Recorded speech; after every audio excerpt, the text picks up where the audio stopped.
Hello everyone and welcome to Disorder Gaming, where we bring you our favourite tips and tricks in gaming.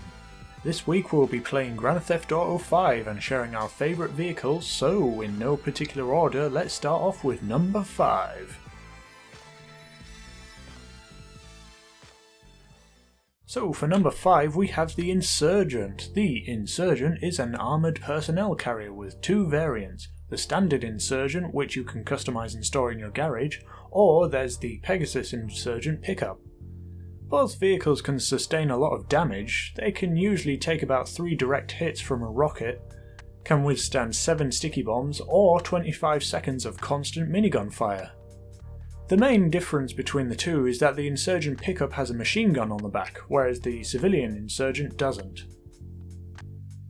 However, the civilian Insurgent can undertake some performance upgrades, so there's that. Both Insurgents can hold up to 6 players, 4 inside the vehicle and 2 on the outside, but as you can see from the video, the Insurgent pickup allows passengers on the outside to sit down. To unlock this vehicle, you must first complete the Humane Labs raid. Once that is done, you can go to your phone, make your way to Warstock Cash and Carry, and then scroll down to the Insurgents. Some uses for these vehicles include patrolling around Los Santos, completing missions with ease, and with the Insurgent pickups gun, you can easily shoot down jets and helicopters with precision. So to summarise, I would personally use this vehicle if I'm looking for trouble. This vehicle can take a lot of explosive hits and has decent performance for what it's worth. I would also use it in missions and heists where there is a big presence of police.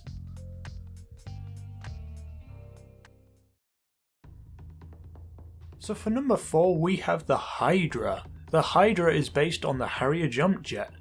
Like its real world counterpart, the Hydra has thrusters which can change position to gain height before taking off. The Hydra allows the user to use lock-on missiles. They can also be dumbfired, so you don't need to wait for the missiles to lock on before firing.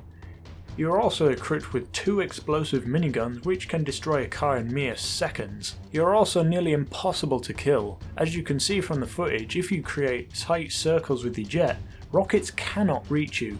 They will only reach you if you slow down and don't try to escape.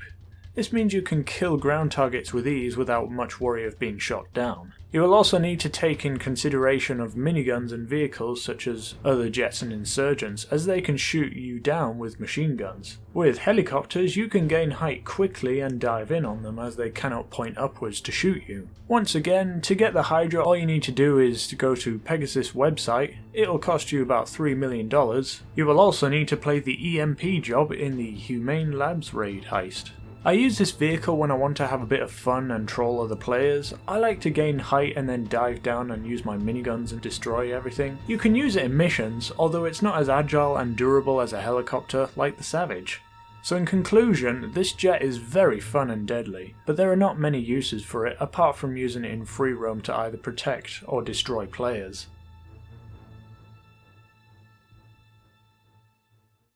So for number 3 we have the Kuruma. The Kuruma is a 5-door sports car which comes in a standard and armoured version.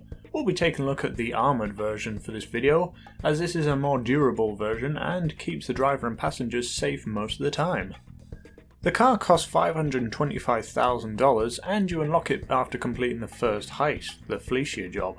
Once you have this vehicle in your garage, you can take it to a paint spray to customise it to your heart's content, with a bunch of customisation options from spoilers to wheels. The Kuruma can take a lot of bullet damage. Although you may be bullet resistant, you're vulnerable against any kind of explosion. Just one rocket to the body and you're done for. So you're probably thinking, what can you use this car for? Well, it makes for a great mission car since NPCs never use explosive weapons. And it also makes for a great drive-by car. Just avoid those rockets there, son.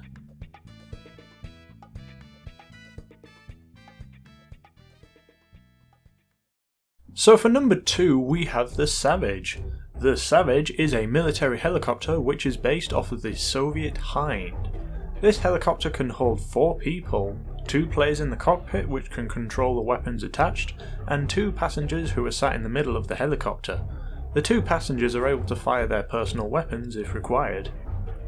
The price of this vehicle is $1.95 million, and with that you can use the various weapons, which include rockets and a Gatling gun with explosive rounds. If you compare this to the Buzzard, this helicopter has more firepower, but is heavier and slower, making it an easy target to shoot down, which means that it's very easy to bring down this helicopter with a simple homing missile due to its lack of agility. The helicopter is great with missions and heists, as the helicopter is good at locking onto ground targets like police cars and enemies. To grab this vehicle, you'll first need to complete the Pacific Standard Convoy Setup mission.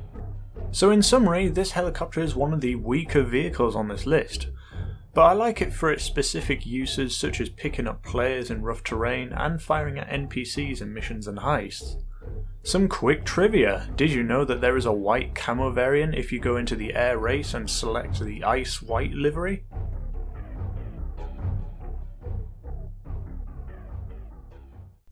For number 1 on this list, it'll be the Anis RE7B. I've decided to pick this car as it's one of the fastest cars in the game, which makes it a fantastic racing car. The Anis RE7B is a 2-door endurance car based off the Mazda 787B, a prototype racing car which was also used in the 24 Hours Le Mans. It can only take 1 passenger plus driver, so it's not a very practical vehicle on the most part, but it does provide a useful getaway vehicle if you're under attack. The car costs $2.5 million excluding the upgrades, and to get this car you will need to head on over to Legendary Motorsport and find it on your phone like in the video. If you're not a fan of the livery included, you can change it at any time. Also, you can remove the livery altogether. There are a few upgrades which you can see here. So why buy this vehicle? I would use it for racing and cruising around Los Santos, as this car is very quick, especially when adding stock wheels and a carbon spoiler. You can get to a distant place in no time, and as I said before, if you're being attacked you can get away in a jiffy.